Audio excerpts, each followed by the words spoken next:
আসসালামু আলাইকুম, welcome to amazing IT school. শ্রদ্ধেয় সরকারি চাকরিজীবী বৃন্দ, আজকে 1 জুলাই, আজকে সব সরকারি চাকরিজীবীদের ইনক্রিমেন্ট যোগ হয়ে গেছে। প্রত্যেক সরকারি চাকরিজীবীর উচিত ইনক্রিমেন্ট চেক করে দেখা, তার ইনক্রিমেন্ট যথাযথভাবে যোগ হয়েছে কিনা। আজকের ভিডিওতে আমি আপনাদের দেখাবো কিভাবে আপনারা ঘরে বসেই নিজের ল্যাপটপ কিংবা মোবাইল দিয়ে ইনক্রিমেন্ট চেক করবেন। তো চলুন দেখে আসি আজকের ভিডিওটি। তো প্রথমে আমরা গুগল ক্রোম ওপেন করে নেই। আপনি যে অন্য ব্রাউজার ওপেন করে নিতে পারেন, সমস্যা নেই। এখন এই অ্যাড্রেস বারে গিয়ে পে ফিক্সেশন লিখে এন্টার প্রেস করবেন। এখন দেখেন এই যে এখানে যে অনলাইন বেতন নির্ধারণী, এই যে অপশনটা দেখতে পাচ্ছেন, এটার উপরে ক্লিক করবেন। একটু স্ক্রল করে নিচে আসেন, দেখেন এই যে ইনক্রিমেন্ট নামে একটি অপশন আছে, এটার উপরে ক্লিক করবেন।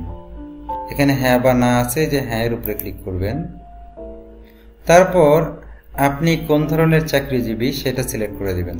তা আমি বেসামরিক চাকরিজীবী, তাই বেসামরিক এটা সিলেক্ট করে দিলাম। এখন এখানে আপনার ইএফটির সময় যে ন্যাশনাল আইডি কার্ডের নাম্বার দেওয়া আছে সেটি দিতে হবে, আর আপনার ভেরিফিকেশন নাম্বার যেটি আছে সেটি এখানে দিতে হবে। আমি আমার তথ্যগুলো বসিয়ে নিচ্ছি। এই যে নিচে ক্যাপচাটি আছে, এটি দেখে এখানে পূরণ করে দিতে হবে। এবারে লগ ইনে ক্লিক করতে হবে। এটি বসানোর শেষে লগ ইনে ক্লিক করতে হবে। এরপর আমাদের এই যে ওকে লেখা যে অপশনটি এসেছে, এটার উপরে ক্লিক করতে হবে। এখন আমার মোবাইলে একটি ভেরিফিকেশন কোড আছে, এটি এখানে বসিয়ে দিতে হবে।